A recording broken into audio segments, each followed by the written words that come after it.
Hey there, welcome to another episode of Inside Indus. My name is Robbie. I'm CEO and Chief Janitor at Super Gaming, Indus OG to everybody else. Joining me on this episode are Rishi and Ankush from my team, and we're here today to talk about a very important aspect of Indus, our setting, our theme of Indo-Futurism. Hello everyone, I'm Ankush. I'm the writer on Indus, also known as Indus Weeb. My name is Rishi. I'm also known as Indus Cold Brew. I run communications for Indus and I also assist on writing the game story.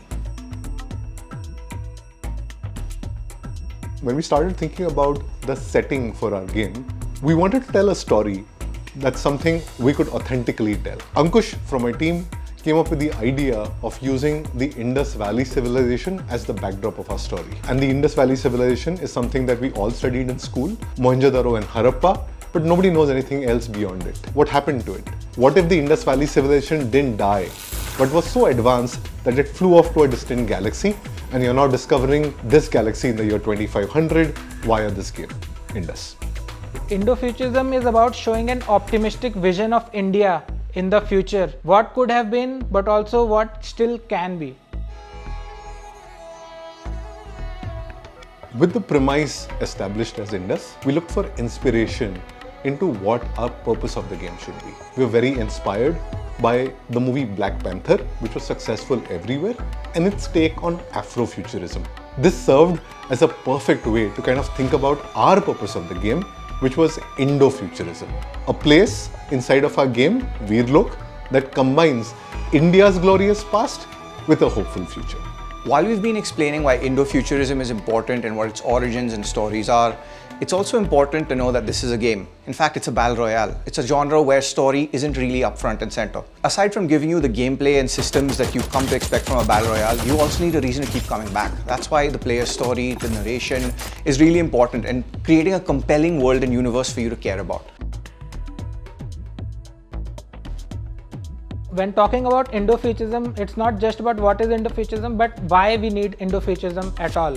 For us, it's about two things. One is Indian representation in video games. It's very rare. There's very few levels set in India all across, few characters you can find here and there. We wanted to change that. We cannot just keep expecting others to represent India. We have to do it ourselves. The other angle is the science fiction side of it. Science fiction has a very big role in our society, at least in the modern age. It has inspired so many different authors, creators, but also scientists to create new technologies and make new inventions. And we look at different countries across the world, such as Japan, US, China. They all have science fiction media that is culturally representative of their countries. We are missing that in India. Indian science fiction, as Ankush has touched upon, is essentially, not exactly the best representation of what it could be. And we hope that fine, this is our first attempt, but it's going to be an attempt at getting there to increase your perception and expectation of the genre as a whole. But more importantly, for us, Indo-Futurism helps us build a compelling, believable universe for you and your friends to explore together and carve your own stories. This isn't just a universe for a game of pixels, it's a universe that's yours. We didn't want to define Indo-Futurism loosely. We wanted to set it on 5 distinct pillars. Indianness, futurism, science, culture, and optimism. India is a diverse country. We wanted to bring out all those aspects of places that you've never seen before inside of our game as imagined in a fantastical world. We wanted to create a setting that's based in the future, in the year 2500. We wanted to kind of tie in all those pieces of art and culture from our rich history, be it Aryabhata's machines, mathematics, Ayurveda, also advanced weaponry as invented by Tipu Sultan. Most science fiction is characterized by dystopia and an unbearable feeling of dread. That's something we wanted to avoid with Indo-Futurism because we want to give you a reason to care and a reason to keep coming back.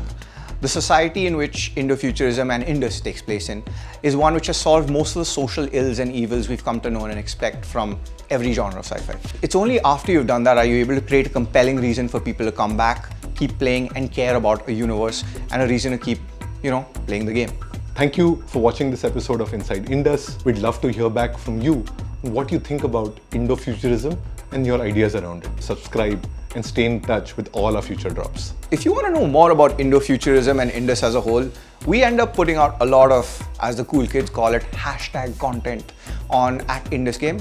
That's an account that's usually managed by yours truly. So do come by, give us a visit, please follow, subscribe, because that would actually help in my appraisal this year. And if you want to hang out with the developers and the other cool people on the Indus team, yours not included, you'll probably find that on our Discord. The link's in the description, link should be in the card somewhere.